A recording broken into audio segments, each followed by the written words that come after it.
సాధారణంగా హీరోయిన్స్ ఒక big hit పడితే ఆ తర్వాత మరింత స్పీడ్ పెంచుతారు. కానీ అనుష్క బాహుబలి అనంతరం కాస్త స్లో అవ్వడం విశేషం. స్టార్ హీరోల రేంజ్లో క్రేజ్ ఉన్నా కూడా ఆమె తొందరపడకుండా కంటెంట్ ఉన్న మంచి సినిమాలను సెలెక్ట్ చేసుకుంటుంది. టాలీవుడ్లో సూపర్ స్టార్ హీరోయిన్గా రాణించిన అనుష్క శెట్టి తన విభిన్నమైన కథా ఎంపికలతో ప్రత్యేకమైన గుర్తింపునైతే తెచ్చుకున్నారు. ఇక కొన్నాళ్ళుగా సినిమాలకు గ్యాప్ ఇచ్చిన అనుష్క 2023లో మిస్ శెట్టి మిస్టర్ పొలిసెట్టితో మళ్ళీ ప్రేక్షకుల ముందుకైతే వచ్చి విజయాన్ని అందుకున్నారు. ఇక ఆ తర్వాత ఆమె ప్రకటించిన సినిమా ఘాటి. ఈ సినిమా క్రిష్ జాగర్లమూడి దర్శకత్వంలో రూపొందుతుంది.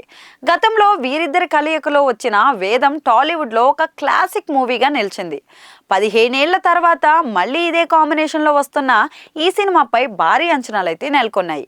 ముఖ్యంగా ఈ చిత్రంలో అనుష్క నెవర్ బిఫోర్ రోల్లో నటించబోతున్నారని, ఆమె పాత్ర చాలా పవర్ఫుల్గా ఉంటుందని టాక్ అయితే వినిపిస్తోంది. ఇక విక్రమ్ ప్రభు ఇందులో కీలక పాత్ర పోషిస్తున్నారు. తమిళ ఇండస్ట్రీలో మంచి నటుడిగా పేరు తెచ్చుకున్న విక్రమ్ ప్రభు ఈ సినిమాతో తెలుగు ప్రేక్షకులకు మరింత దగ్గర అవుతున్నారని, ఇది ఇలా ఉండగా ఈ సినిమా విడుదలపై అనేక రకాల రూమర్లు కూడా వస్తున్నాయి. మేకర్స్ అంతా ఏప్రిల్ 18న సినిమాను విడుదల చేస్తున్నట్లు ప్రకటించినా ఇప్పటి వరకు ప్రమోషన్లు ప్రారంభించలేదు.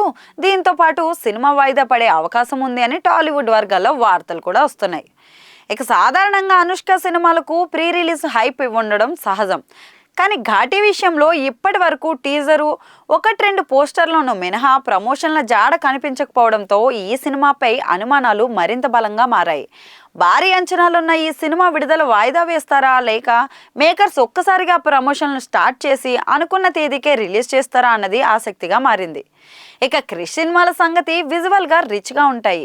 పీరియాడికల్ సినిమాలు, పవర్ఫుల్ ఫీమేల్ లీడ్ క్యారెక్టర్స్ను హైలైట్ చేసే విధంగా ఆయన సినిమాలు అయితే రూపొందుతాయి.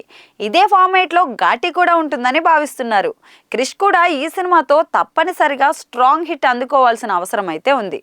హరిహర వీరమల్లు ఆలస్యం అవుతుండడంతో ఆయన తప్పుకొని మరీ ఈ సినిమా స్టార్ట్ చేశారు. మరి సినిమా హడావిడి ఎప్పుడు స్టార్ట్ అవుతుందో చూడాలి.